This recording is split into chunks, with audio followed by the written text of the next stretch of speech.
an insurance agent in Clinton. Again, my guest on the phone today, Mrs. Mary Vogt, is the superintendent of Bement Schools. Mrs. Vogt, hey, good morning. How are you today? Good morning, Seth. I'm doing great, thanks. How are you? I'm well. I'm well. How many more days Good. of school till your kids are out for the semester? Our students, including today, have 7 school days. And then next Tuesday and Wednesday are both early dismissal days at 2 o'clock. Very good. Nice. So Yeah, a little more than a week, a little more than a that's week, right. and it's that time of year, Christmas break. Is other than the last day of school, you think Christmas break is the most looked forward to part of the school year? Yes, You think so? absolutely. You push hard all fall, you start school, and it seems like right around the corner, then you have Labor Day, so you don't fully appreciate it because it's happening so early in the year. And then you get Thanksgiving, and it's just that little bit of a taste of what's to come. And then you get your Christmas break. And Yeah. yes, it's a nice time to just reconnect with family and spend time outside of work. Mm-hmm. No doubt. Very good. So comes up next week, getting that started. And Mrs. Vogt, I'll tell you what, let's talk a little bit. I had actually Sheriff Mark Vogelzang on my program. Oh, gosh, I don't know, last week before, I can't remember now. But he was talking about a new school resource officer for Piatt County Schools. How about that from your perspective? Yeah, I think that's fantastic. So our school districts, DeLand, Weldon, Cerro Gordo, Monticello, and Bement, have worked with the Piatt County Sheriff's Office to share one school resource officer between our districts. So with having 4 districts and then a traditional 5-day work week, the way that had played out was that Monticello would have the school resource officer 2/5 of the time, and then the other 3 of our districts would have the resource officer 1/5 of the time. With DeLand Weldon and just their geographical location, they're right there on Route 10. As school districts talked about school safety and relocation, their nearest relocation is a farm like a mile down the road. They don't have a close by facility if say a tornado came through, etc. But then I know also from Dr. Tresnak, the superintendent, and the sheriff's perspective is that if there was a need to have law enforcement, the time to get somebody there would take just a little bit longer in DeLand than it would in our other communities. Here in Bement, we do have a Bement police officer. There is a Cerro Gordo police officer, and of course Monticello has the whole Monticello PD. So DeLand Weldon decided they wanted to have a school resource officer 5 days a week, and so that is their portion now of the agreement is that they will have.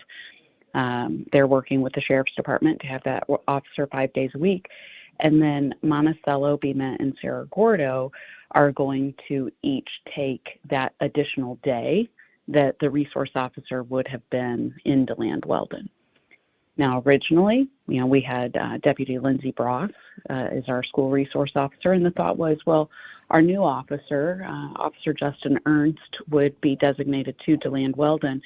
But what they've done is worked it out so that Officer Ernst will actually spend time in the other 3 school districts as well, because Seth, let's face it, if there's an incident, he's going to respond to our districts as well as Officer Bross. Mm-hmm. So getting him into school and familiar with our students and staff and our facilities.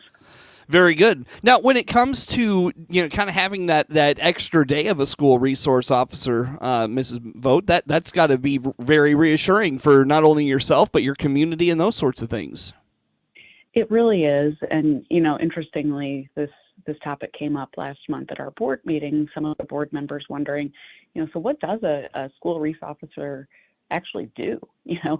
We don't have, quote, discipline for them to take care of the whole time that they're in the building. And what I explained was their main purpose when they are in the building on that day-to-day basis is building relationships, because unfortunately, some community members do not speak highly of law enforcement to their children. And so then some children are programmed to be wary of law enforcement. So what we try to do is make sure that Deputy Bross and now Officer Ernst have opportunities to be in the classrooms. Go read stories, make a craft. Deputy Bross has been great as she's been the resource officer at lunchtime, just sitting down, connecting with kids, asking them about their activities they do outside of school. So then that way, if there ever is a situation where we need our students to trust our law enforcement, that relationship is there. Mm-hmm. Yeah, that's a good point. That's a really good point. The opportunity for that officer to make an additional day of contact with students. That's really really good. And that's one thing I've heard from our school resource, or I guess now retired school resource officer in Clinton. Was the fact that it's a security blanket, obviously, and that's a huge piece of it. But it's a chance for law enforcement to make a positive impact in the life of a kid. And you talked about that dynamic of, there's families out there that the only time they see law enforcement is a time of crisis or a time when things are not going well. Mm-hmm. And so it's a good chance to, in a relaxed environment like the school setting, be in front of those kids and just have a positive interaction, maybe break that cycle or that thought process of law enforcement is only there when things are bad, if that makes sense. Absolutely. That is 100% the philosophy we try to, instill with the idea of having a school resource officer. Mm-hmm. Is this is somebody here to help us, not somebody here to, quote, get you in trouble. Sure. And Mrs. Vogt, a lot of people think about the Piatt County schools other than really Monticello, Cerro Gordo, Bement, DeLand, Weldon. You're talking about, relatively, comparatively speaking, small school districts in central Illinois. And people may wonder, well, what's going to happen at a school like that? I mean, there's just not enough kids, how about just that mindset, but also, from your perspective, you have to keep those kids, safe and such. Right. And so, excuse me, I just had a little catch in my throat there, Seth. We installed new security cameras and have new video equipment available because we don't know when there will be a need for it. And so we do need to be ready. We need to be prepared, and we need our students to also understand when it comes down to it, whether it's a routine fire drill or if there's an unexpected emergency, listen to the adults in the building. Make sure you follow directions. What I've tried to empower my staff with is we can have a plan, but ultimately in the moment, you have the right to make a decision that is for the best of your students. So you don't need to think, oh, well, our safety plan didn't say that I should exit down, the north stairwell. It says I should exit down the south stairwell. You have the decision-making capacity to do what's best for the students in the moment. So that's, in fact, part of my safety plan is decision-making power is yours. We cannot cover every possible scenario in our plan. Mm-hmm. Sure. Well, and when it comes to just security in Bement schools there, Mrs. Vogt, again, our guest on the phone today is Mrs. Mary Vogt. She's the superintendent of Bement schools. How about security? Whether it's, the security of the entrances or the security of just knowing what is happening in your hallways as students, work their way from class to class, room to room. How about some of those things? How would you assess where security is at for your district? Yeah. And I'm proud of our staff, our middle school, high school teachers. They are visible in the hallways during passing period, and you cannot replace having a staff member who's visible. And if something happens, and there have been times where staff members have reported, hey, I saw something just a little bit odd, maybe we should check it out. And most of the time it's nothing, but sometimes it needs to be addressed. So having those eyes and ears, just keeping an eye on what's happening. But again, it's also that opportunity to build relationships. I love seeing students and staff talking in the hall between classes, and again, those conversations about, hey, what'd you do this weekend? How's everything going? I know you had a test in this other class. How did that go? But then, Seth, I also think about just in general, we only have 2 entrances where the public are able to gain access to the building. They have to push a buzzer and be allowed in. And then from there, they can only get to either the middle school, high school office or the elementary office. And then they would have to be allowed access to the rest of the building. And I know sometimes people find that it's inconvenient. I think about when I went to school, we didn't have those kinds of restrictions. Doors were propped open, windows were propped open. I mean, how many times did we have a random dog run through the building? And we just can't do that anymore. And I know it can be inconvenient. I know, every so often we'll get that, well, back in my day, well, gosh, back in my day, we didn't have the school shootings the way we do now. Yeah.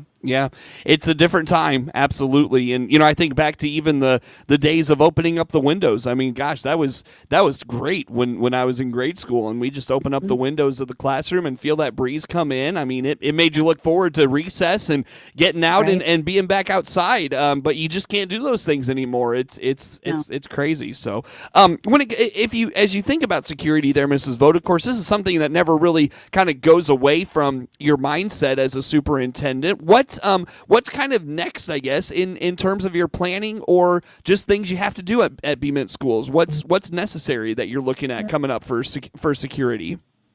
Seth, we had talked back in August. The Piatt County schools did a reunification exercise at our reunification location in Monticello. So what we are doing in January is getting our administrative teams together at that reunification area again, just to review the plan, review what will happen, because if there's an incident at Bement, the administrators here will stay in Bement so that we can work with first responders at the scene.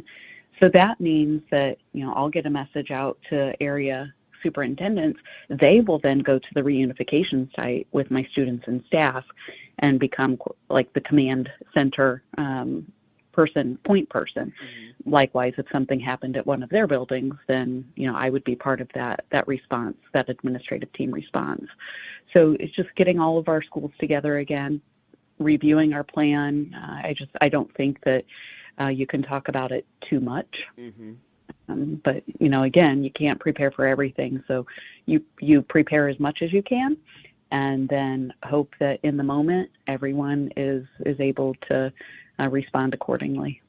Yeah, absolutely. Very good. Well, Mrs. Vogt, a good conversation on security. Did I miss anything that is coming to mind for you this morning?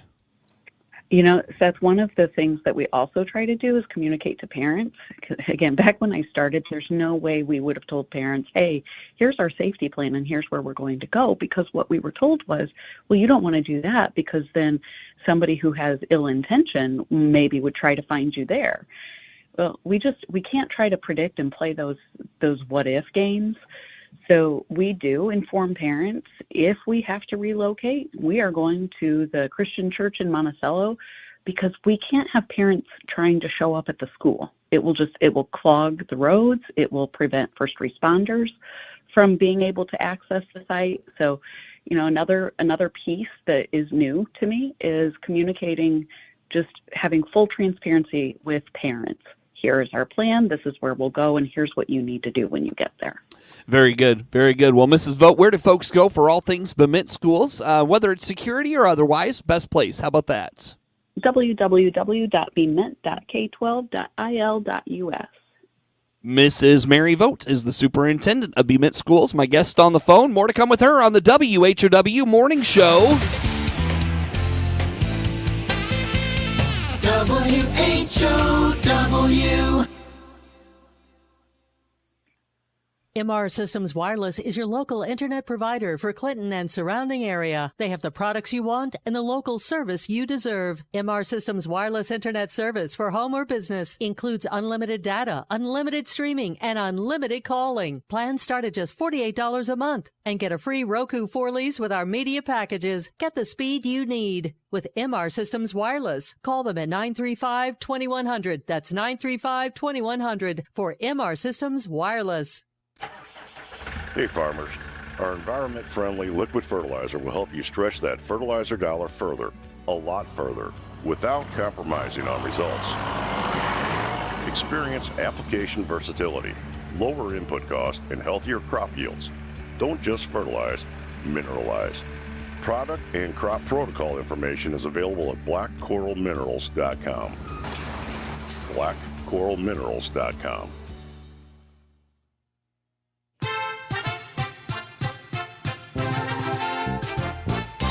The customs of Christmas. It's been a custom for more than 1,700 years to celebrate the birth of Christ on the 25th of December. But since the Bible is unclear about when Jesus was actually born, how was that date chosen, and by whom? The first recorded date of Christmas being celebrated on December 25th was in 336 AD, in the time of the Roman Emperor Constantine. St. Augustine introduced the annual celebration of Christmas to Britain and Western Europe during the 6th century. He instructed that Christmas should be on the 25th of December. From that point on, the marking of Christ's birth on that day and that month was gradually adopted around the globe to become perhaps the most important custom of Christmas. I'm Allison Hitchings, pastor of First Christian Church in Clinton, with this Custom of Christmas message. Join us for our Christmas Eve services at 9:30 a.m. or 4 p.m. Sunday, December 24th. Warner Hospital and Health Services in Clinton. CEO Paul Scarron reminding you our walk-in clinic inside our family medicine building will treat your flu symptoms without an appointment. Find out more by clicking our icon at DeWittDailyNews.com. For the latest in Central Illinois agricultural news, visit IllinoisFarmRadio.com. Get updated information on markets, weather, ag news, local interviews with NAFB farm broadcaster Jared White, and much, much more. All at IllinoisFarmRadio.com. Your friend in Central Illinois. WHOW. Once again, good morning. Thanks for being with us. I'm your host today, Seth Lawrence. The WHOW Morning Show streams to Facebook and YouTube, brought to you by Peterson Insurance, your Pekin Insurance agent in Clinton. Again, Mrs. Mary Vogt is the superintendent of Bement Schools, my guest on the phone today. And Mrs. Vogt, I had your peer, Dr. Emily Widener, on my show yesterday, and she introduced us to a fun little competition that Sarah Gordo Bement basketball team is going to do with your partners down at Arthur Lovington Atwood Hammond. What is going on here? Yes, so we return from break. Our teachers return on January 3rd. Our students return Thursday, January 4th. Then on Friday, January 5th, our high schools are going to get together down in Arthur and have our boys and girls varsity basketball teams play for our entire student body. So these will be, IHSA scheduled games that typically would have taken place in the evening, but it'll give all of our students from all three of our districts a chance to watch their peers. We'll have our pep bands there, cheerleaders will be there, so really showcasing our student involvement in our districts. And, of course, we have Sarah Gordo Bement co-oping sports for our CGB basketball team, and then ALA, of course, is a co-op to district. So really involving several communities in this event. So what we're doing here in Bement to encourage students to help refill our local food pantry is telling them, hey, just bring a non-perishable food item and you'll get into the game free. Easy enough. So that'll come up, I think, I remember early January, correct? That is correct. Friday, January 5th. Very good. So put that on the radar. That'll be good community camaraderie for sure in that kind of southern Piatt and northern Moultrie County area. So look forward to that. Very good. What else is kind of on your radar these days, Mrs. Vogt? I know we're getting closer to Christmas break. So what does this time of year bring for you, if you don't mind me asking? For me personally, or for the district? Well, for the district, obviously. Yeah. So for the district, we are wrapping up our first semester. We have finals scheduled for the high school students next Thursday and Friday.